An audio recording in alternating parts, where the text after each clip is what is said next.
ওনাকে ডেকে নেব। আর ওনার বক্তব্যের পরেই আমাদের WBJDF এর আজকে একটা প্রেস কনফারেন্স আমরা এখান থেকেই করব। ডক্টর হীরালাল কোনারের বক্তব্যের পর প্রেস কনফারেন্স হওয়ার পরে আমাদের আরও কয়েকজন বক্তব্য রাখবেন, আপনারা থাকবেন, শুনবেন। আগে যে বলে গেলেন তার কথায় একটা ছিল যে মা বাবার কথাটা। মা বাবার সঙ্গে তো আমরা অনেকদিন ধরেই যোগাযোগ রাখছি, তাদের ব্যথা বেদনা বোঝার চেষ্টা করছি, তাদের সমান্তর হতে পারা সম্ভব নয়।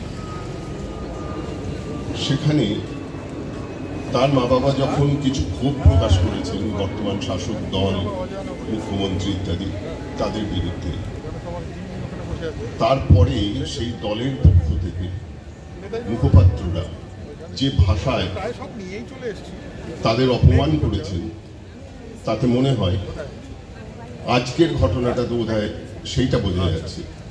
আজকের প্রশাসন এই জন্যই বলছি যে পুলিশ অফিসার ওই কাজটা করলেন, একজন শিক্ষককে লাথি মারলেন।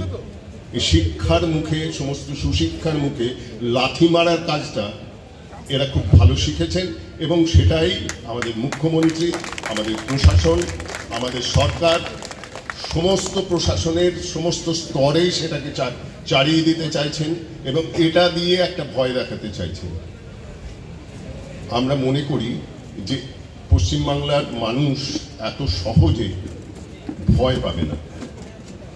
আজ যেমন মিছিলটা আমরা করেছি অভয় মঞ্চের এবং জয়েন্ট প্ল্যাটফর্মের তরফ থেকে, জুনিয়র ডক্টরের কেউ কেউ ছিল, সেই মিছিলটা আমরা একটাই কথা বলতে চাইছি যে আমরা ভয় পাচ্ছি না, আমরা পিছিয়ে যাচ্ছি না।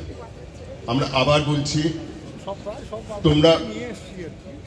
তোমাদের উপর অনেক আক্রমণটা শুধু শারীরিক আক্রমণ হবে এমন নয়, অনেক ধরনের আক্রমণ আসবে, মানসিক আক্রমণ আসবে, পরীক্ষায় ফেল করানোর যে থ্রেট কালচার চলছিল সেটা আবার ফিরে আসবে। কিন্তু তোমরা ভয় পেও না এবং তোমরা যেমন শির দ্বারা সোজা করে দাঁড়িয়ে আছো সেই শির দ্বারাটা সোজা রাখো এবং তোমাদের পরবর্তী যারা ভাই বোনেরা আসবে তাদের মধ্যে সেইটা জিইয়ে রাখার চেষ্টা করো। কারণ সময়টা বড্ড খারাপ, লোভ দেখানোর এবং ভয় দেখানোর যে প্রক্রিয়া চলছে সেটার বিরুদ্ধে আমাদের লড়াই করতে হবে। এই লোভ এবং ভয়, এটার জন্যে আজকে কিন্তু এই সমাজের, পশ্চিমবঙ্গের সর্বস্তরে